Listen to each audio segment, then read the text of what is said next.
Good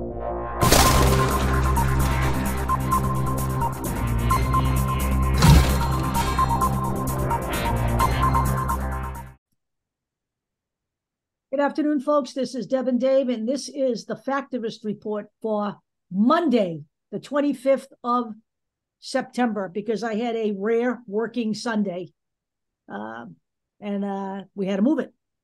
So this afternoon, we're going to talk about the first big lie ever to come out of the Republican Party's mouth, that there is actually a left-wing media bias. I'm going to turn it over to Dave. So before we talk about the left-wing media bias, let's talk about what the news media is supposed to be. They originally were called the Fourth Estate, and let's get into that real quick. So, by the way, let me just say that the media is a very important part of the checks and balances to the exactly. Or it's supposed to be. Supposed to be. Well, here's the thing. What better way to ensure that you can do dirty things or things that you're not really supposed to do by attacking the watchdogs, which is the press. They're the ones they're a big checks and balances type of thing. They're the ones investigating whether or not you're doing the right thing. So if you attack them, who else is out there? So in the beginning, the press was called the Fourth Estate. This is back in Europe.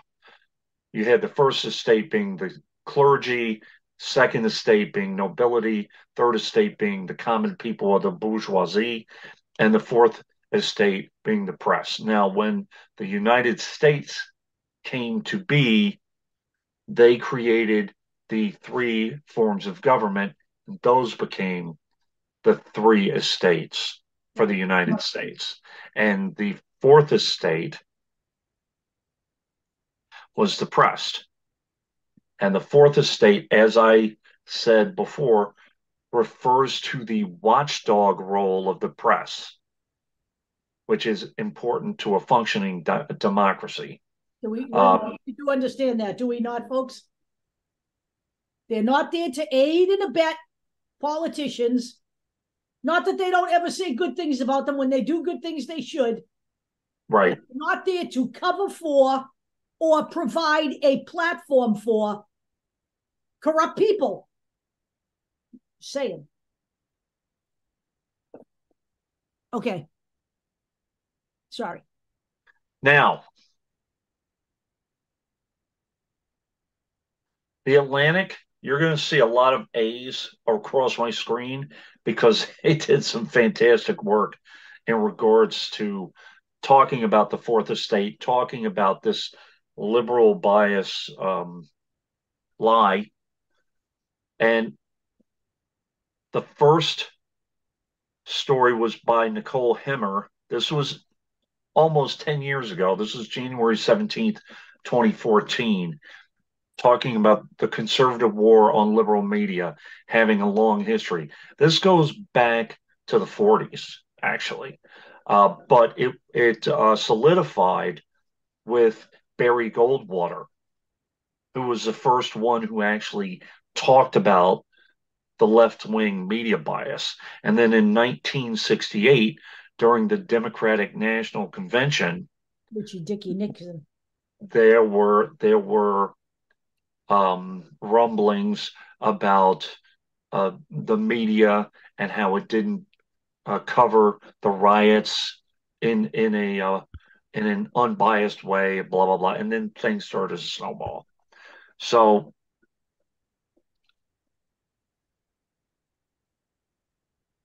Tricky had his problems with the media too. Tricky he did on the left wing media. That left wing media used to dump on Tricky too. So, well, they helped kick him out. Right. Well, I would have to say, without the Washington Post, he may never have been. Right. Okay, the Washington Post, when it comes to Watergate, did an amazing job. Amazing. Yep. Yep. So attacking the We have press, newspapers like that now. right. Attacking the press for a liberal bias is a staple of Republican campaigns. It all began in 1964. There he is Barry. Yeah, Mr. Asshole, another one of my least favorite right wing shitbags. Pardon my language. So this story, CNN, stop it. This story again, Nicole Hemmer. So Goldwater was 1964's Republican presidential candidate, and he was convinced, or at least he convinced the public, that journalists covering the campaign were infusing their reporting with a left-leaning tilt while claiming to be neutral observers. As a staunch conservative, Goldwater believed this bias put him at a distinct advantage against his race against lefty Lyndon Johnson. I'm just he considered As a lefty, give me a break. he Okay. he did he considered Lyndon Johnson, and by the way, Barry Goldwater was also a racist, Oh, but Jesus. Lyndon Johnson was a racist. Yes, he was. Okay, so struggling in the polls, he insisted that his message, rolling back the New Deal and taking the fight to the communists. By the way, we'll talk about that in a Back minute. the New Deal. That's what a good Yeah, idea that would have been. Fucking was people. popular with Americans. The trouble, he said, was that his positions were constantly being distorted by the liberal gatekeepers in the media and needled the journalists trailing him, even handing out pins to reporters that read Eastern liberal press. So So this whole idea, let me just say one thing about him with getting rid of the New Deal. yeah, This has been a long-standing plan for the Republican Party. They are now today, 2023, talking about getting rid of Medicare and Medicaid, Social right. Security. That is the New Deal. And by the way, attacking reporters and calling them lefty radicals again. Yeah, Trump was doing nothing original. Right. Okay, with the whole fake news thing. Right. This has been going on for decades now. By the way, he just came out maybe an hour ago promising retribution for the media if he's reelected. Yep, we're going to go into that. Yep. We're going to go into that pretty deep, actually, um, because it's a trap. It's a trap. And by the way, Goldwater and the conservatives, the right wing, they attacked they attacked Russia. It was about the socialist programs. He constantly attacked the socialist programs. That's what he was really attacking. Right. So this article by Salon, I recommend it to everyone. This is where this whole show started, and this is how I got the idea. Okay. The myth of the liberal news and how media does the work of fascists. Here's the bottom line. There's a couple of things to this whole thing. Number one, this whole idea of liberal media and the press, it's been around as we've said since the 60s. Actually, before that, but it kind of solidified with Barry Goldwater and then Roger Ailes during the Democratic National Convention, and then it it grabbed hold because Roger Ailes was a television guy and he got Nixon on TV. And then, of course, Roger Ailes much later with Fox News. But how does this work? Now you have news media companies who are terrified of the left media bias label. So they want to be fair and balanced. That's how Trump got his softball interview. That's how sometimes you see kind of the wishy-washy, mushy reporting from the media about the things that the Republicans are doing that are just so outrageous. There is no both sides to some of this. We've been talking about it forever. And the thing I'm going to talk about later in the show is shutting down the government as a bully tactic. So here's what I wanted to say. This is from Wikipedia. Senator Barry Goldwater, a conservative, was the first Republican to publicly allege liberal media bias during his 1964 campaign. According to Encyclopedia Britannica, conservative media critics often claim that the U.S.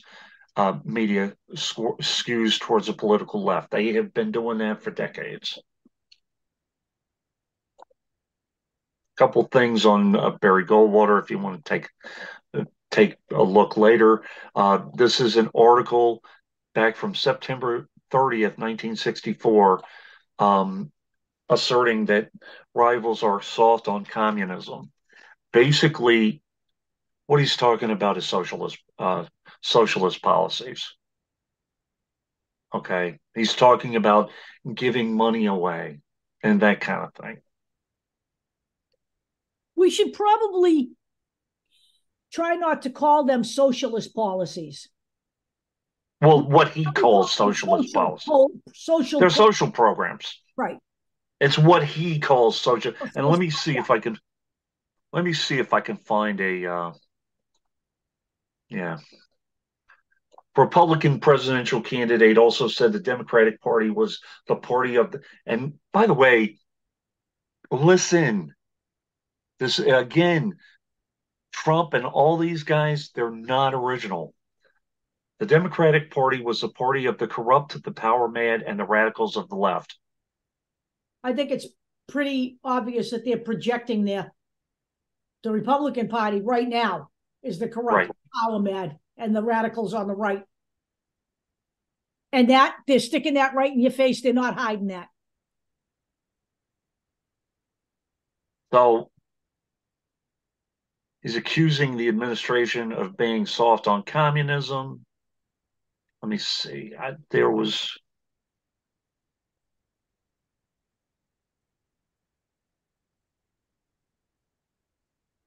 Yeah.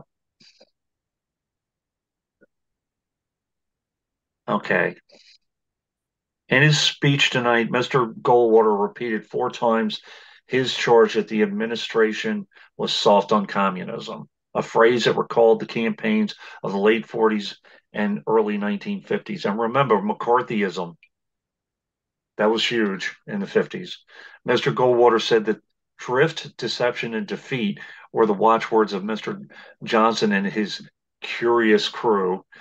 The Democratic vice presidential candidate Hubert Humphrey was always targeted as the ADA of the radical left. Here we go. Senator Goldwater asked why Senator Humphrey wanted so badly to be a heartbeat away from the presidency. And yes, I saw the typo. I saw the typo. To drag our nation, right? To drag our nation into the swampland of collectivism, to take hundreds of billions of dollars from your pockets to spend on silly socialistic schemes, which are social programs, by the way. Let's translate silly socialistic schemes. Let's translate, okay? Medicare, Medicaid, Social Security. Yep. Food stamps for people who can't eat, who are living on the fucking streets, okay? The WPA program. Let's wake up. Yeah. So there you go. You might not ever need those programs. I can tell you there are millions in this country who do.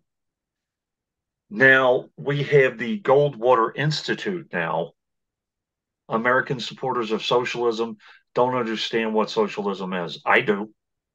I I believe Deb does, at least in the context of the United States. right. Okay.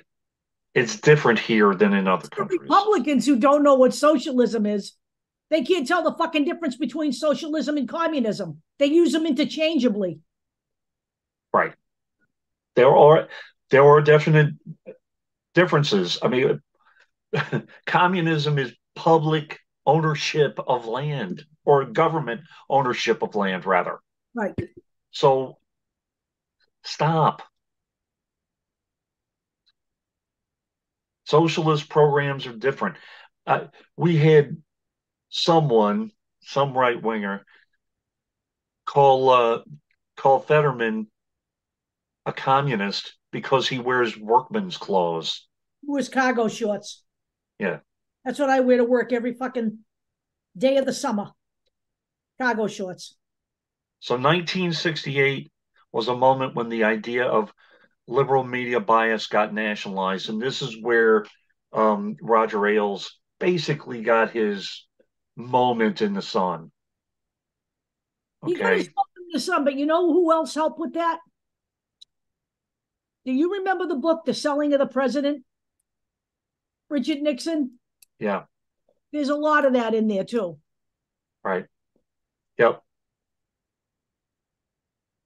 So, oh yeah, and Buckley was part of it too. Yeah. William F. Buckley.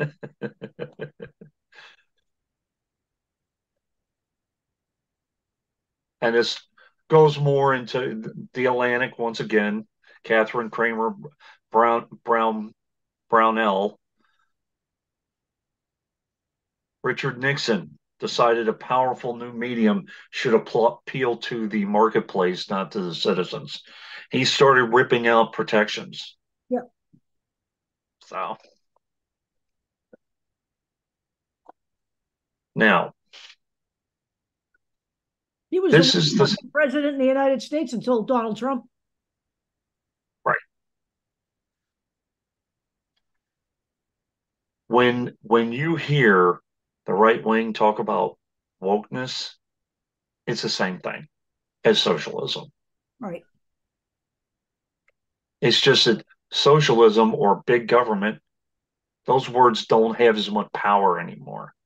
So they had to rebrand what they were talking about. And you know what? Holy shit. Maybe they should have gotten an advertising agency because wokeness is fucking lame. Okay. That's a fucking lame. That's almost as lame as let's go, Brandon. You know, Right, that was fuck Joe Biden and someone misheard it as let's go, Brandon. I just, they would have been better off with fuck Joe Biden. right, right. So now we're going to get a little bit into some of what the media does and how things work now with the whole, we have to make it fair and balanced. We have to show both sides, that kind of thing. We get people who do something out of the ordinary or outlandish, especially if it shows some kind of shift from the Democratic Party to the Republican Party. Oh my God, it's just, you know, we got to say it. So Mayor Eric Johnson, he's the mayor of Dallas. Understand this. He's on his last term. He can't run again. So he decided in a opinion piece to declare that he's switching to the Republican Party. Now, this is all I'm going to say about this. Mayor Eric Johnson, America's cities need Republicans, and I'm becoming one. Fine. Have Bye. a nice life, whatever. It's his last term. And by the way, Dallas is more progressive than the rest of the state. So basically, what the Democrats said is he should have been more forthcoming because he wouldn't have won. He wouldn't have won. But they they weren't surprised by this because he had fought the Democratic Party time and time again. This is what I think is interesting. This is what he says. While Dallas has thrived, elsewhere, Democratic policies have exacerbated crime and homelessness. So even though the Democratic Party has worked in my state and where I'm at, I'm going to make a statement and change to the Republican Party. Big whoop. And the Republican Party said, sure, come on in. Yeah, come on in, because we'll take anything. Right. Especially if you're not telling the truth. We like you even better. And the media has kind of eaten this up. They've done the dramatic thing. Oh, it's a dramatic shift and all of that kind of thing. When in all reality, as I said, the guy's gonna move on soon anyway. Maybe he'll run as a Republican for president someday. Right. And yes, he's African American. He's a black guy. Bye. Have a nice day. So, although mayoral offices in Texas are nonpartisan, the switch is a boost for Texas Republicans. Really? Yeah, go ahead.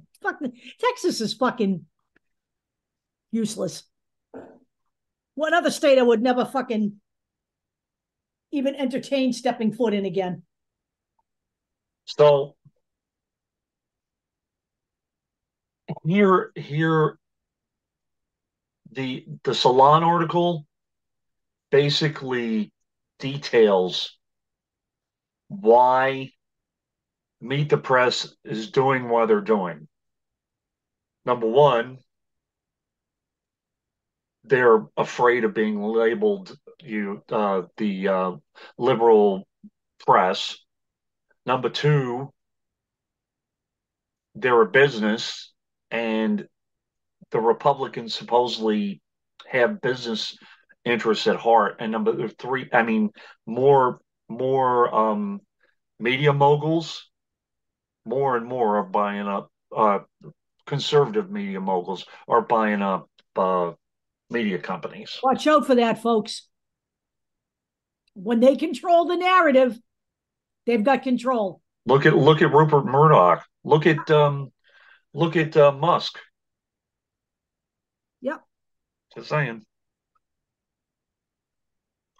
Trump set for Meet the Press interview Sunday as Kristen Welker takes over as moderator. So, right. And at the same time this was happening, there we go. The Messenger was unveiled as a new news outlet, internet news outlet. Okay, so,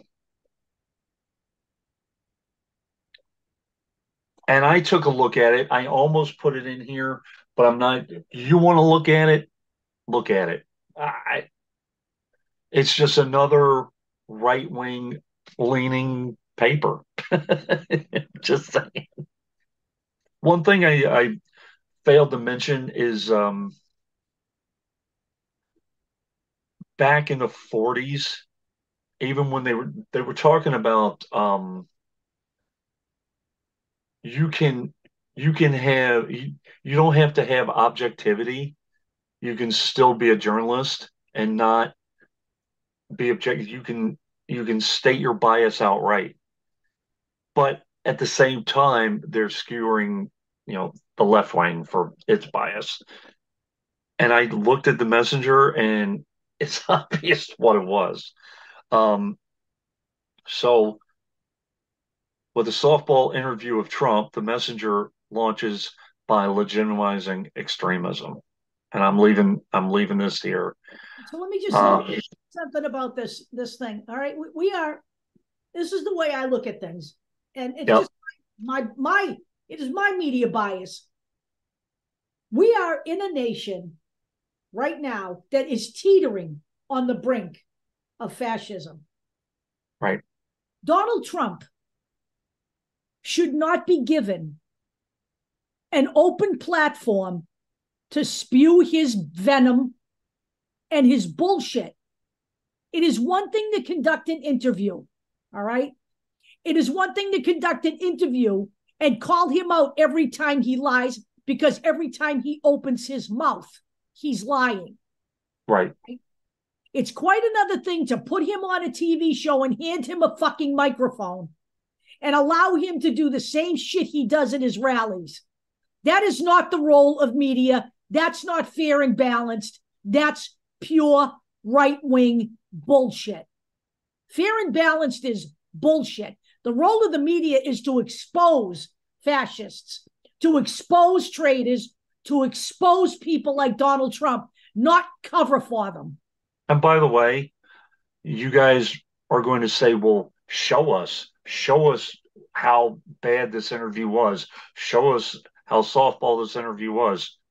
Hold on one second. Here's the full transcript. Okay. And what I mean by softball is you ask a question, setting Trump up to just state his platform. That's You're right. not asking anything hard hitting. You're not, and by the way, talking over him and saying, but wait, but that's not hard hitting journalism. That's not even journalism. Right. I thought Kristen Welker was terrible. Of course, I did not like Todd either. I just think Todd's another freaking milquetoast, talking head. But I didn't think Kristen Welker did a good job. So the very first question that she asked, and I'll read a couple things here. There are a number of things that make your campaign unprecedented. You're the first former president to run for re-election in more than 100 years. You're facing 4 indictments. You have an incredibly significant lead in the GOP primary polls. But I want to ask you this, Mr. President. Why do you want to be president again? Why don't they call him Mr. Trump? He's not a president. He lost. And by the way, the judge isn't even calling him Mr. Right. President. So he's Mr. Citizen now. This sets it up for, that's a very simple answer. It's called Make America Great Again, blah, blah, blah, blah, blah, blah. Here he goes. And then he goes off on, our country is in serious trouble, blah, blah, blah, blah, blah. I am so fucking tired of him. I am. Well, you've talked about a lot. We're going to delve into a couple of issues. Yeah, you go ahead. Okay. Go ahead, Kristen. Yeah. So, all right. Sit her on a fucking chair. Call her a journalist. I want to talk to you. Okay. Let's talk about the breaking news today. We learned just a short time ago that the president's son, Hunter Biden, I mean, come on. Why? 100 gun charges. Given that, Mr. Can you continue to say there are 2 systems of justice? Of course he's going to say that. It's so ridiculous. Get out. Get the fuck out. That's enough. They can read it. I don't want to read it. Now. I turned it off after the first 3 minutes. Right. So there's this. Now, maybe, just maybe, they did this because, number one, they want the press, they want the exposure, they want the high-profile guy. Okay. And they want to seem fair, whatever. They want to seem balanced. And on top of that, they don't want to upset him or be labeled, liberal media. Guess what? They softballed the hell out of him. He did it anyway.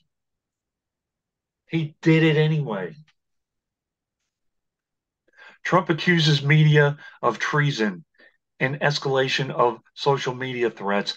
And he does it to the very people that interviewed him in a softball way and gave him what he wanted. NBC. He specifically stated today that he was going after NBC. Donald Trump said he would investigate media outlets like NBC News and MSNBC if he retakes the White House in 2024. What else do you need? After they softballed the hell out of them. Yeah, he calls it MSDNC.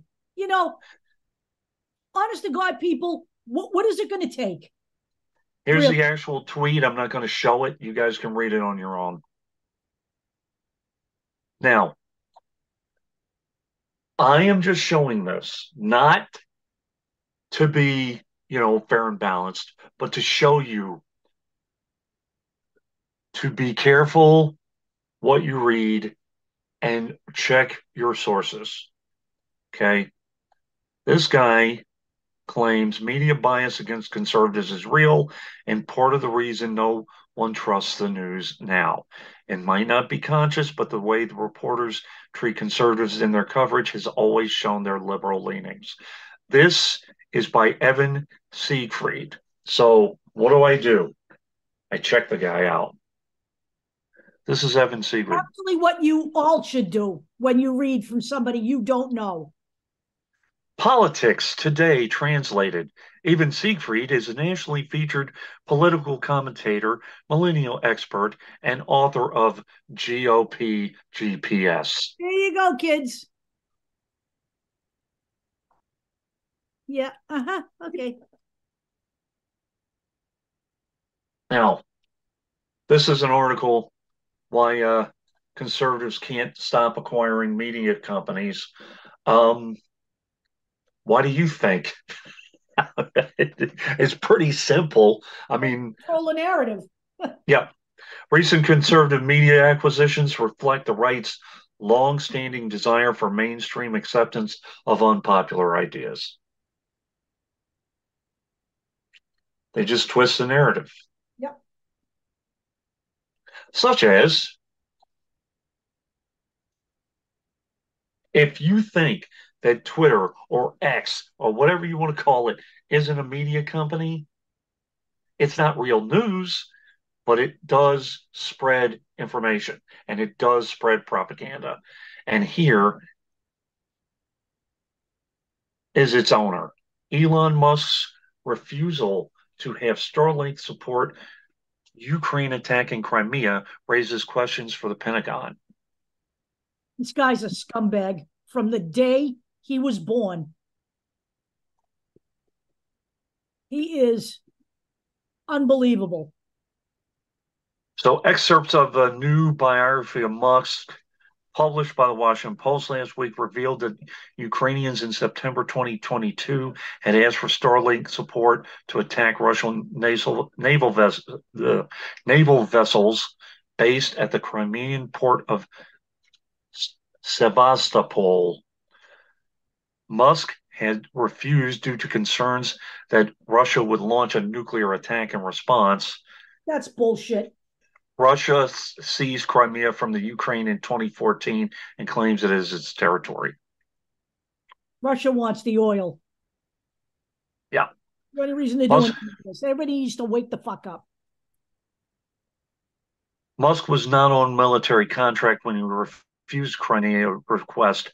He'd been providing terminals to Ukraine for free in response to Russia's February 2022 invasion.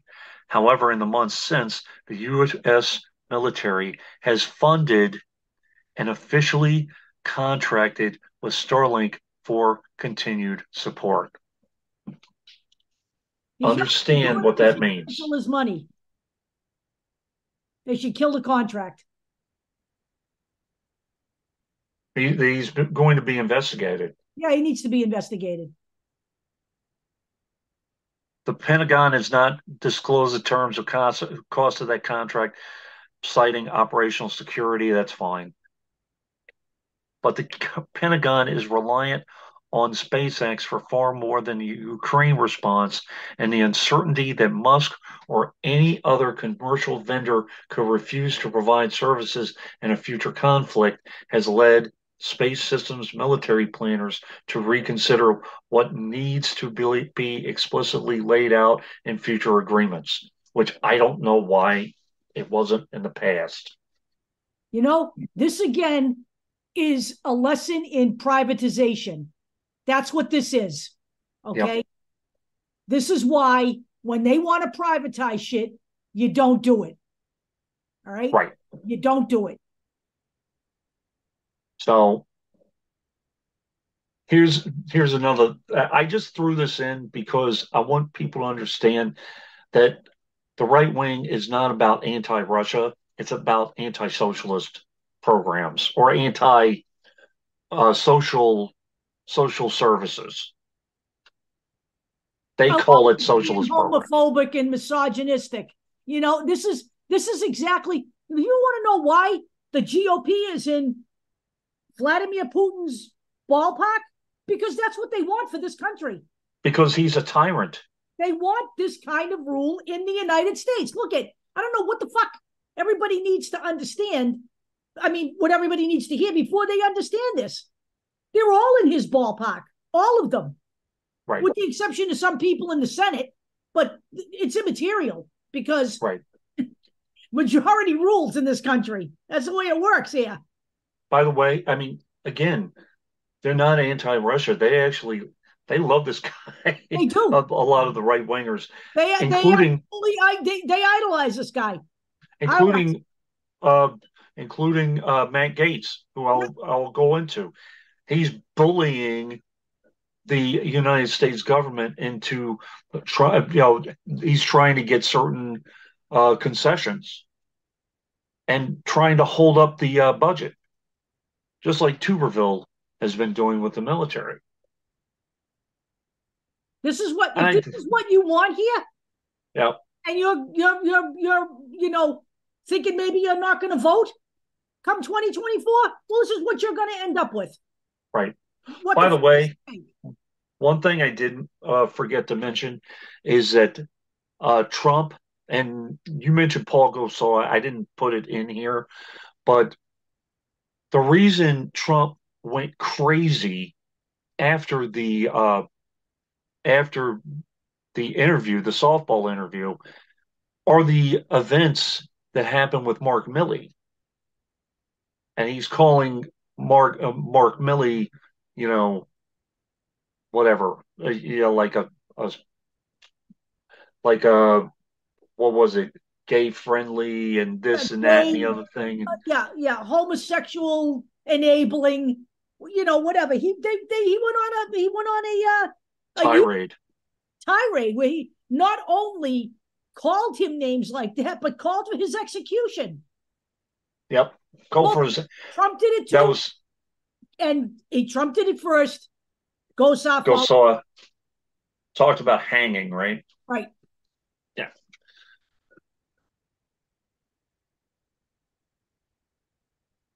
Okay. Now, Deb put me on to Paul Krugman, and I've known Paul Krugman for a while. Um, Basically, what he's saying and how you can fight the GOP is just call them out. Just continue to call them out and continue to call out the ineptitude of Kevin McCarthy and the fact that Nancy Pelosi was a much better speaker than Kevin McCarthy. And actually, he was. I believe this is the article in which he was talking about Newt Gingrich, even though Newt Gingrich was, not a good guy. At least he was focused on policy, and he attacked basically spending programs. He knew exactly what he was doing. He knew what he was going after, and he did it. He wasn't successful, thank God, but he knew what he was doing. McCarthy doesn't know what he's doing. He's a toady. Okay, that's part of it. Actually, this is the article. But yeah, this is a good article. It's talking about how weak Kevin McCarthy is. The one before it was good too. Yeah. But older. The one is from 2022. This one is yeah. But this is similar. Yep. But this actually labels.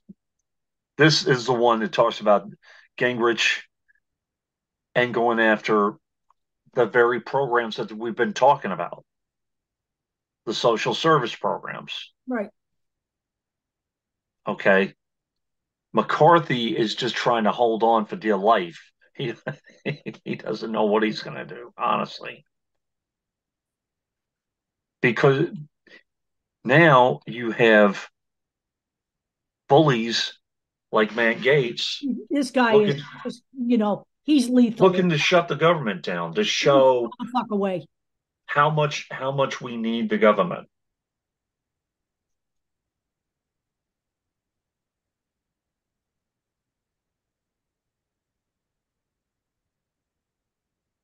Yeah, if And we have by to the shut it way, down for a few days, no sweat, no skin off his back.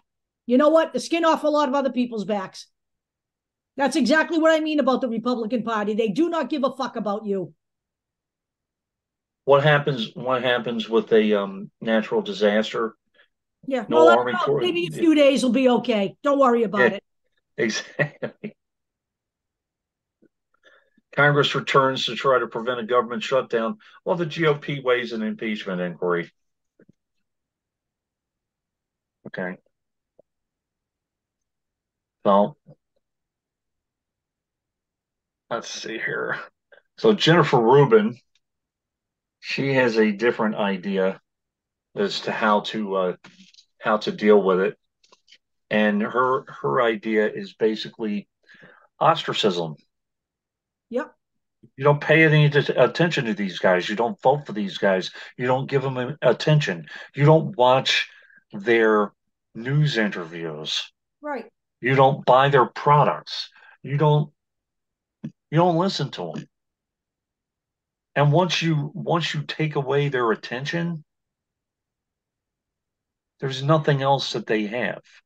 Now, Deb and I know that that's not realistic to do for everybody, like Marjorie Taylor Greene, for instance, but it can work. Again, we're not saying don't respond to what they do. We're not saying don't talk to them. What we're saying is don't just give them a platform and a microphone to spew their venom. Right. In order to fight them, you have to fight them on their level.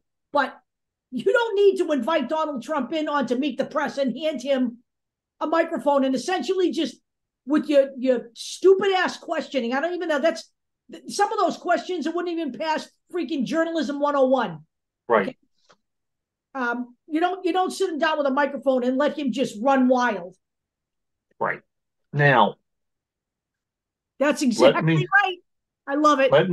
let me explain. She doesn't mean literally, No kidding. right? But I don't want to, yeah, I don't want to hear that too. But the only way to purge the GOP of Trump is to burn the Republican Party down with no survivors, which means you shun them Right. completely.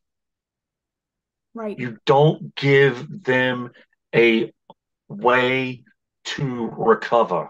Right. Anyone who backs Trump, you don't pay him any attention. None.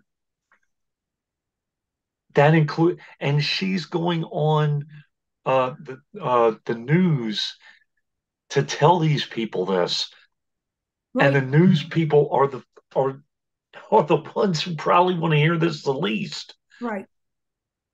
because they're in the business of interviewing these guys.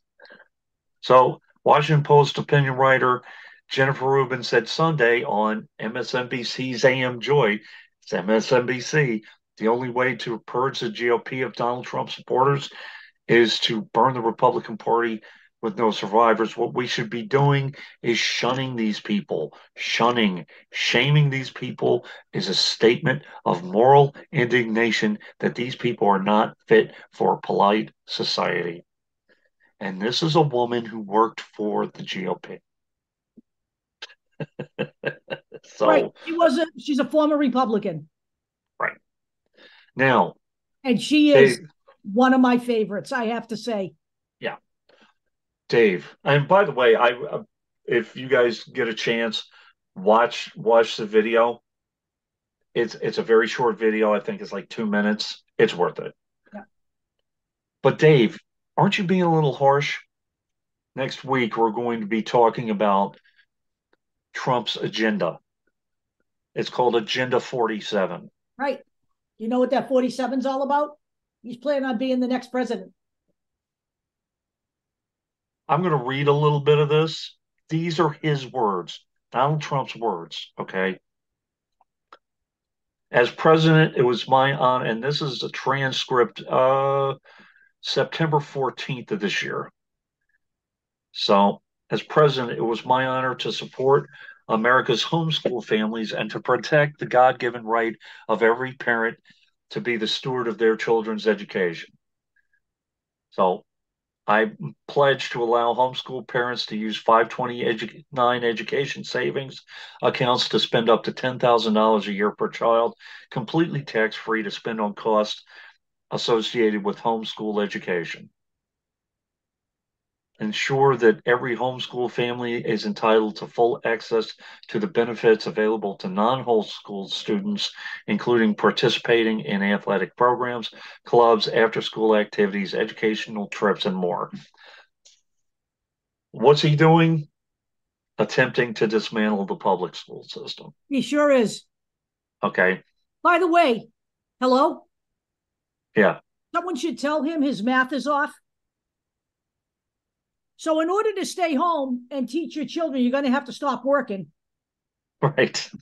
Right. But it actually cost $16,390 per pupil to educate them in a public school system. Yeah.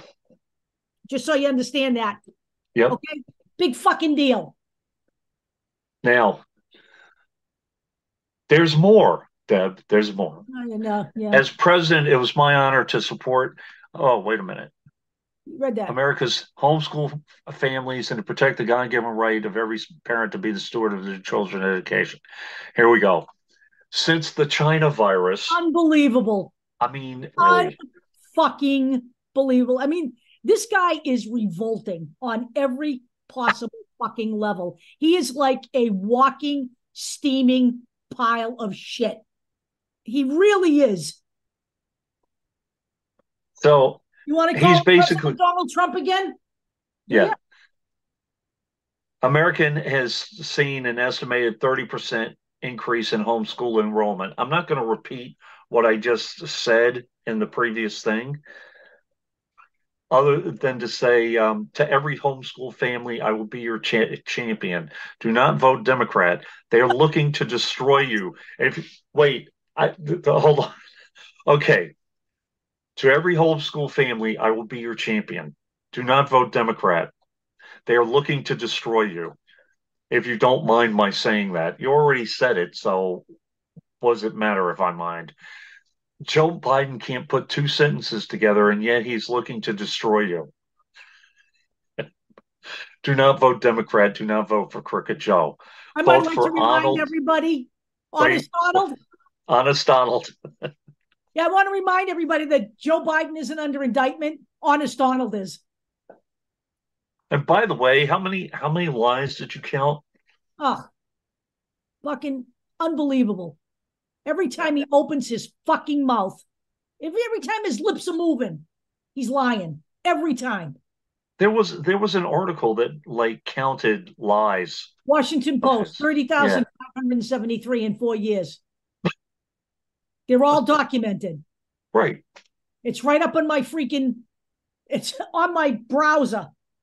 You know what? Add that in the sources. Yep, I will. Because he called himself Honest Donald, and Honest Donald. You'd be fucking kidding me. So for you guys, there's a little bit of homework if you want to take it upon yourself. Little research on Agenda 47 again by Salon, and there's more. And also in Trump's little website here, it says a lot more actually about the whole Agenda 47. I'll go into it a little bit, but we're going to do it next week. Here we go, Deb. Here's some titles. Yeah, President Trump's pledge to homeschool families, President Trump's 10 principles for great schools leading to great jobs. America must have the number one lowest cost energy and electricity on earth. Read, God knows. read fossil fuel. Yep. What are we going to do? Like, two freaking rocks together again? Yeah. Ending the nightmare of the homeless, drug addicts, and dangerously deranged on American streets. You're talking about the right wing, the Proud Yeah, Boys. Yeah. we're not talking about Kyle Rittenhouse. Yeah. Returning production of essential medicines back to America and ending Biden's pharmaceutical shortages. Hold on. He's got to talk to JD Vance because JD Vance was, hanging out with the Sacklers for a little while. Yeah. Okay, here we go. And this, by the way, this is not legal, just so you know. President Trump calls for death penalty for human traffickers. Now, that might sound good, but what exactly do they mean by human trafficking? Right. You know, most of the time it's for labor, by the way. Right. It's not for child prostitution and all that stuff. It's child labor that they're actually trafficking kids for. Yep. Rescuing America's auto industry from Joe Biden's disastrous job killing policies after, he put that in after the strike. Well, I believe didn't the unions come to an agreement? I believe they did. Yeah, they did. Well, yeah, they did today. Okay, so here's another one. Rebuilding America's depleted military. How the hell are you going to do that since Tommy Tuberville has blocked every single friggin' appointment forever? Oh, when he wants to return America's military, he wants to take out all the wokeness. Well, that's all right. Oh, of course. Yeah, of course. Protecting. Okay, hold on. And again, this is what this is what we've been talking about for the past 40 minutes to an hour. This has never gone away. Marxism means social programs. Okay. It means teaching people social integration. Okay. Protecting students from the radical left and Marxist maniacs infecting educational institutions. Can I just say something? He had the absolute nerve to say that Joe Biden couldn't put a sentence together. Look at the way he talks. He talks like he's on a fucking schoolyard. He's out in the fucking schoolyard with his friends. He's the most ignorant, uneducated, fucking stupid man I have ever encountered in public life. Protecting Americans by taking on Big Pharma and ending global freeloading. He's a fucking asshole. He really is. Cementing, oh Lord, I got to take a look at this. Cementing fair Trade Act. God help me. The U.S. will make a fortune. You'll be rolling in dough. God. Using impoundment to cut waste, stop inflation, and crush the deep state. Jesus Christ. Are they related? Addressing I know we're just touching the tip of the iceberg, guys. We really are. I'm going to go. This might be like a 2-3-parter. Yeah, honestly, we need to really go into this. We can't. Even if we don't do anything else for 3 weeks, this has to get done. Right. Addressing the rise of chronic childhood illnesses. I don't know. Maybe like COVID. Maybe like vaccinations. They don't want to they don't want to talk about what's causing the rise of childhood illnesses. One of the things that's causing the rise of childhood illnesses is global warming. That too. And pollution. That's right. And by the way, ending the scourge of drug addiction in America. Ronnie Jackson's going to be his ambassador there since he's addicted to Ambien. Okay, this was just thrown in there. Celebration of 250 years of American independence at the Iowa State Fairgrounds. What the hell? Day one executive order ending citizenship for children of illegals and outlawing birth tourism. Here he goes. We already did that one. Yeah, he keeps going. Like I said, you get a lot. Biden's regulatory onslaught. Oh, here we go. Firing the radical Marxist prosecutors, destroying America. Everybody's a Marxist. Yep. I am too. And by the way, that was page one. Right. There's like 43 pages of this crap. Yeah. Understand, folks. I'm just saying. And he really is. People are calling this dangerous rhetoric and crazy town policy. It is. And by the way, this was up when Meet the Press did their interview. Okay. This is what we're talking about. I mean, this is like, everybody's worried about Agenda 2025. Okay. Right. This is like an expansion of that. Right. Because as we all know, when he was in office the first time, with the last agenda put out by the Heritage Foundation, he enacted almost 70% of what they wanted. Right.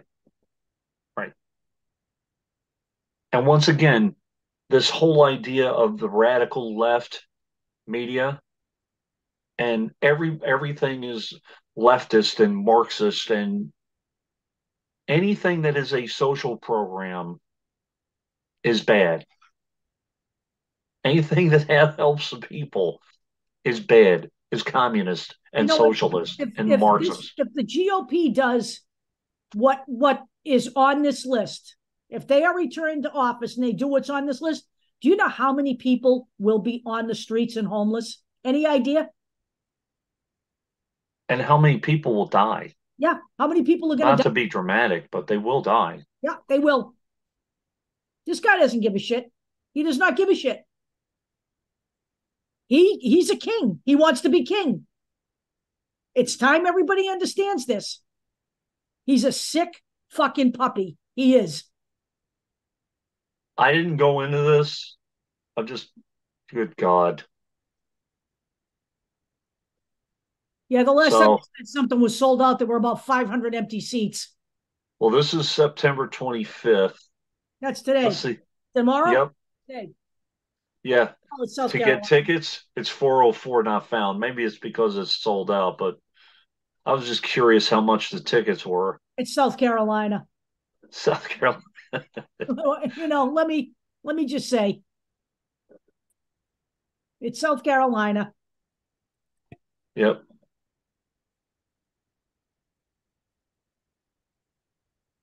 Jesus.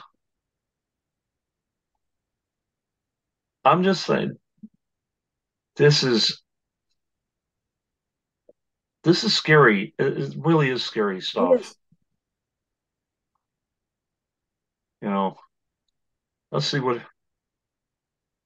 Oh, oh Lord. All right. Let's just see here.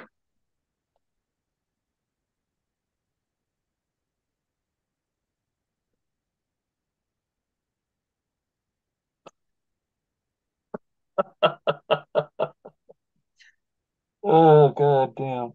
Okay. So, Deb, here you go. Yep. President Trump created more than 1.2 million manufacturing and construction jobs, brought supply chains back from overseas, and hold on, broke a 35-year-old record for small business optimism in 2018. Now, how do you measure small business optimism? You don't. Jesus.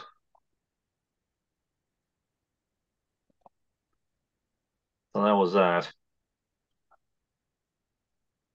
This is all right. So Actually, here we go. left office 3 million jobs down from before he came in. That's the actual fact. I can put that article in. So, all right. He got endorsements from a couple of people in South Carolina. Of course he did. We call it South Kakalaki, and for a reason.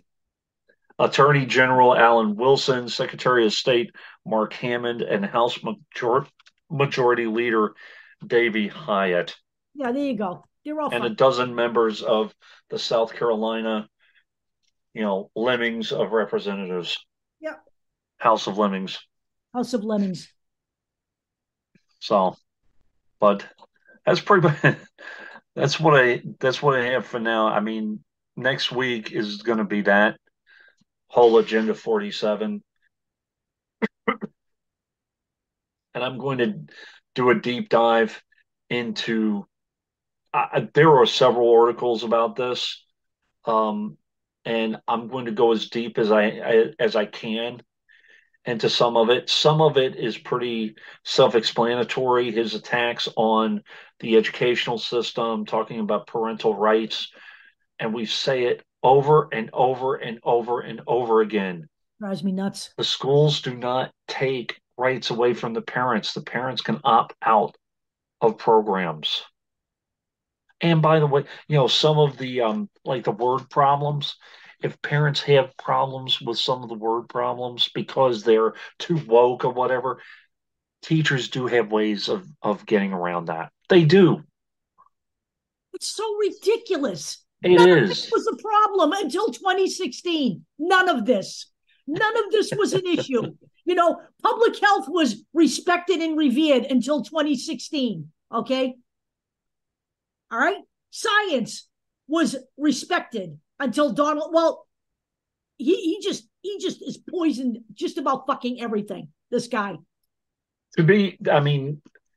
So just to give a little bit of personal background, I was in the educational system. I was a graduate student, and I was studying to be and working to be a public school teacher, which later on I decided that just wasn't for me between 2004 and 2012.